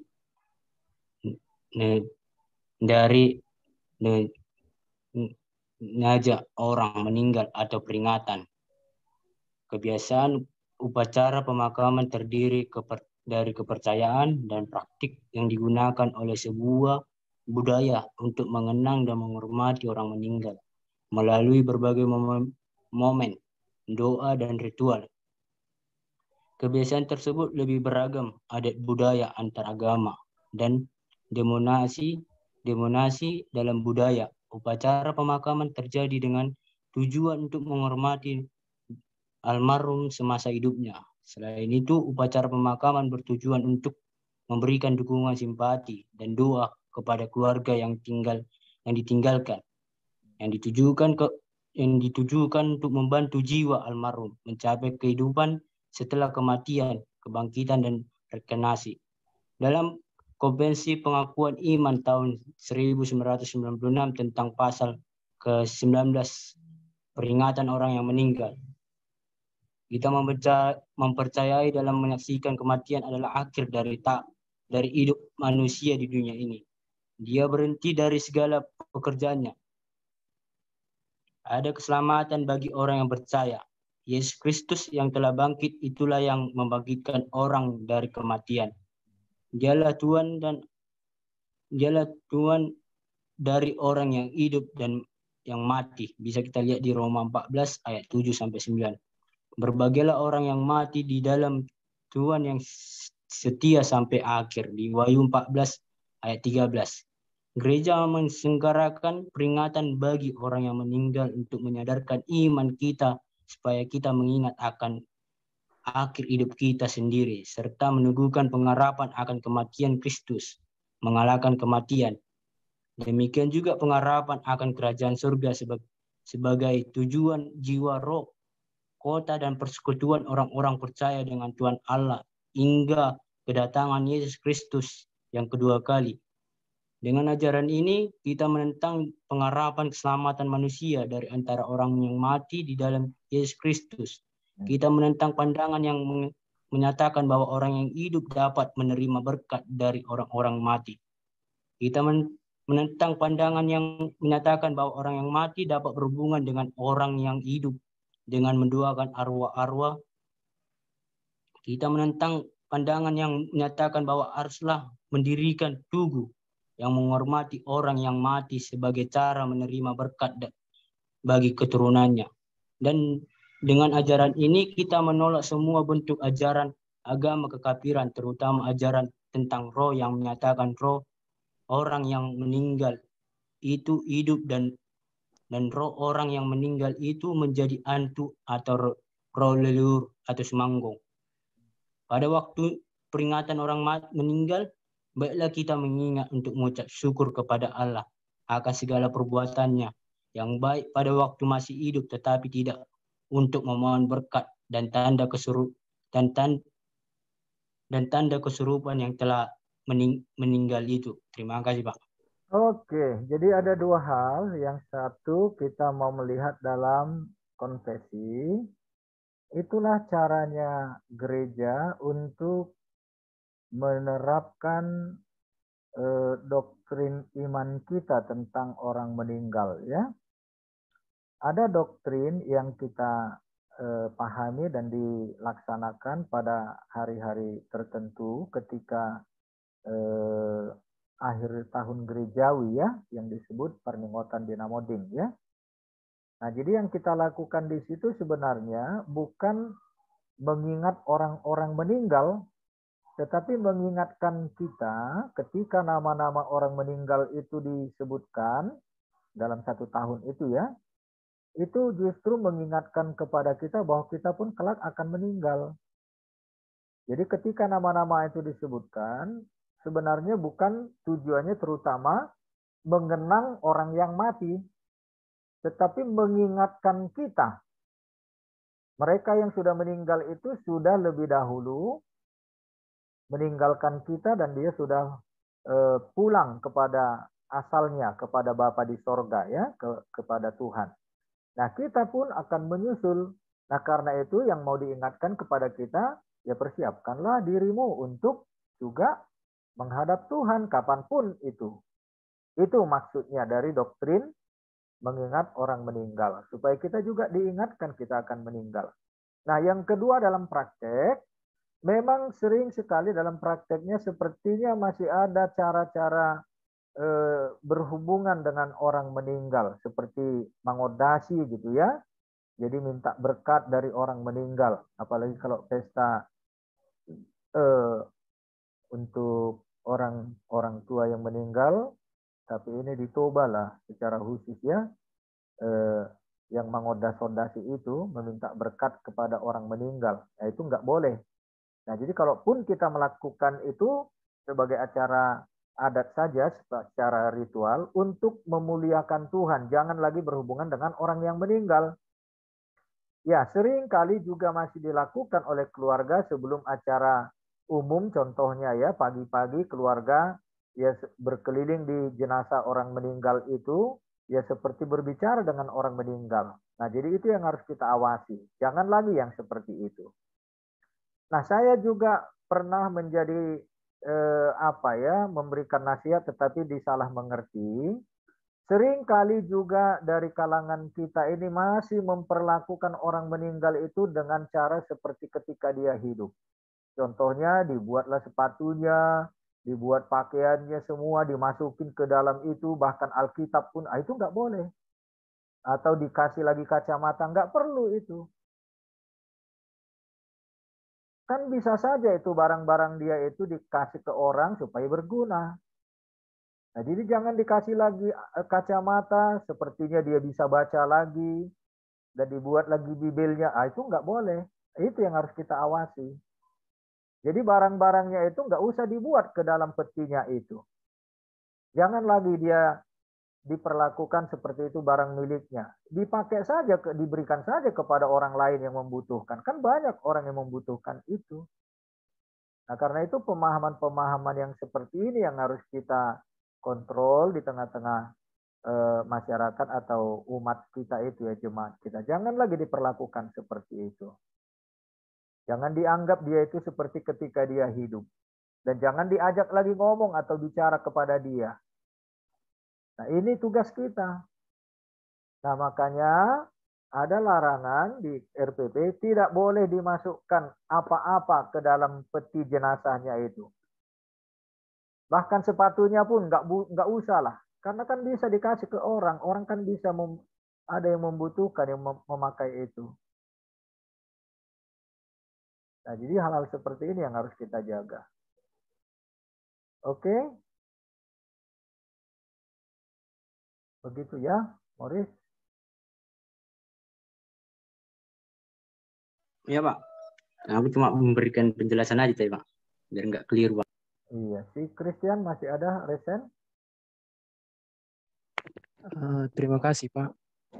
Saya juga teringat juga akan perkataan Bapak juga pada orang meninggal, yang dimana tadi Bapak katakan bahwasanya ketika dia meninggal janganlah kita membuat harta benda ataupun pakaian, sepatu ataupun harta yang lain di dalam petinya sesuai dengan RPP yang telah sesuai dengan apa tadi Pak yang Bapak katakan tadi Pak? Ya, RPP. RPP. Dan ini Pak juga pernah juga saya lihat atau saya juga bersyukur juga barusan Bapak katakan juga, mungkin ini masukan juga kepada kami Pak, karena ada Pak seorang pertohonan yang menyatakan bahwasannya biarlah harta benda yang sering dipakai dimasukkan ke dalam peti tersebut. Akan tetapi baru saja saya dengar dari perkataan Bapak bahwasannya jangan memasukkan harta benda dari orang yang telah meninggal tersebut karena tidak ada gunanya jika digunakan di dalam peti tersebut. Mungkin ini salah satu juga masukan kepada kami Pak. Kami pun bersyukur juga bahwasanya Bapak menjelaskan kepada kami. Dan kemudian Pak, bagaimana Pak sebenarnya ketika ada juga Pak sebelum melakukan acara adat, adong idokon madigat puro inna Pak. HP nama bain pakaian tersebut ibarat anak yang membuat pakaian tersebut adalah Pinoparna ataupun anak-anaknya. Jadi kemudian kita sendiri yang mencari harta di dalam peti tersebut. Bagaimana sebenarnya Pak pandangan kita terhadap hal tersebut? Apakah juga sama halnya juga dengan yang Bapak katakan tadi, bahwasannya harta benda tidaklah boleh dimasukkan, tetapi ada mesti mendokon menikah pura. Bagaimana dengan hal tersebut Pak? Kalau di Toba kayaknya itu dibilang yang ukap hobung ya. Setelah selesai acara pemakaman, maka harta milik atau simpanan-simpanan orang tua yang meninggal itu dibagi. Itu manigat puro mungkin yang dimaksud, dan di Toba disebut ukap hobung ya. Nah, itulah bukti dari apa harta kekayaan orang tua yang ada untuk dibagi kepada orang-orang yang ditinggalkan, berbagi warisan gitu ya. Nah, karena itulah maka harus diperlakukan dengan adil. Dan artinya juga jangan jadi warisan orang tua itu jadi rebutan. Itu harus dibicarakan terbuka itu. Nah, jadi sebenarnya adat Batak mengajarkan kita supaya terbuka. Jangan terjadi nanti ada pihak-pihak tertentu dalam keluarga yang ditinggalkan itu akhirnya jadi mendominasi atau mencuri harta milik yang bukan menjadi warisannya. Itu Ukep Hobung mengajar kita untuk terbuka dan kepada keluarga-keluarga terdekat ya. Nah, biasanya orang Batak itu akan melakukan itu tetap dalam kontrol adat yang orang biasanya tulang lah gitu ya, tulang yang akan mengawasi. Tetapi jangan jadi didominasi oleh pihak lain, tetapi untuk mengawasi. Nah, tugas kita sebagai pelayan gereja, ya disitulah kita memberikan nasihat, jangan sampai bagian warisan itu membuat ada ketidakadilan atau mendiskriminasi. Ya, tetapi yang sangat penting tadi itu, jangan dibuat lagi benda-benda apapun ke dalam petinya itu. Karena tidak ada gunanya.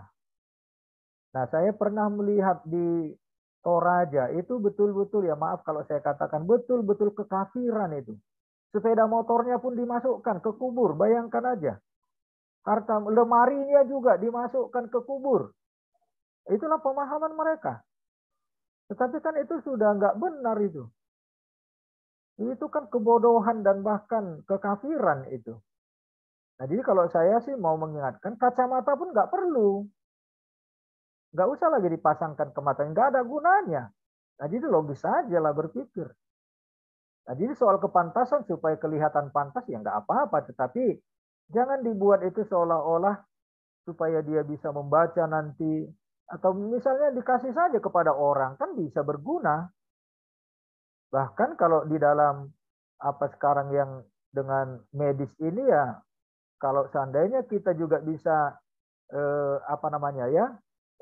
mendonorkan mata kita, jantung kita, kalau saya sih mau.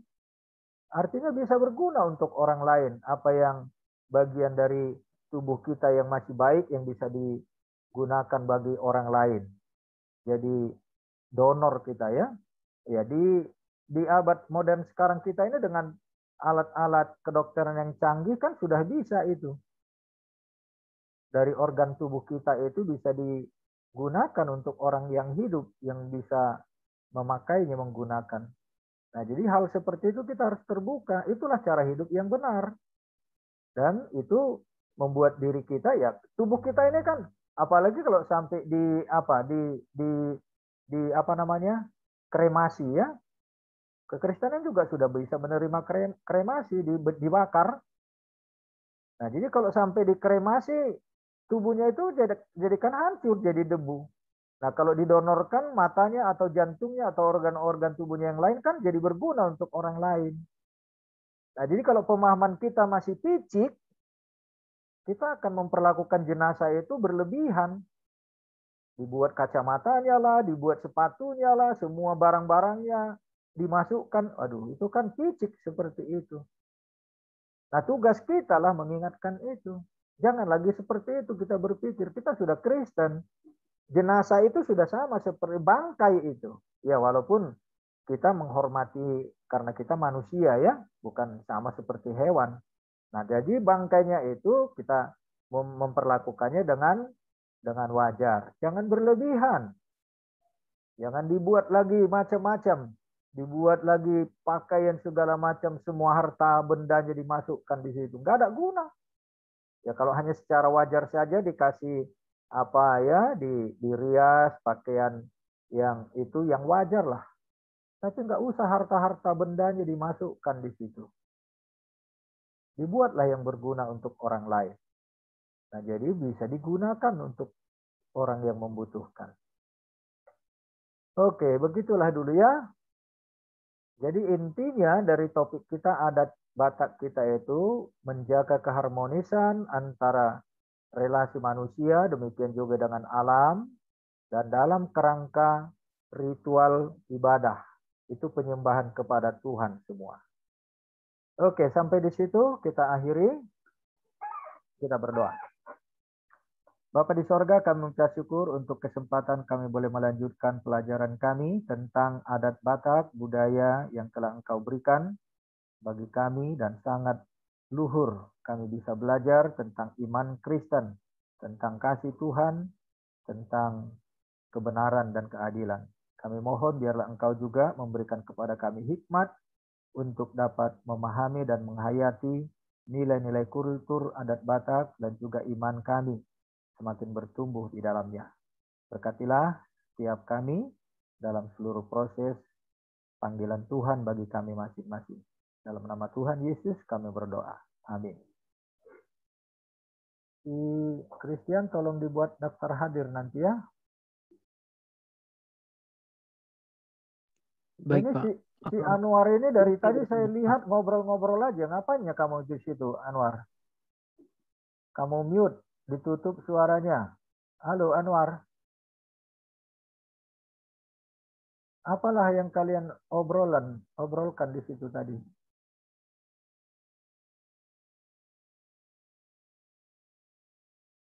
Bisanya kau ikuti perkuliahan ini? Halo, Anwar. Enggak dengar ya.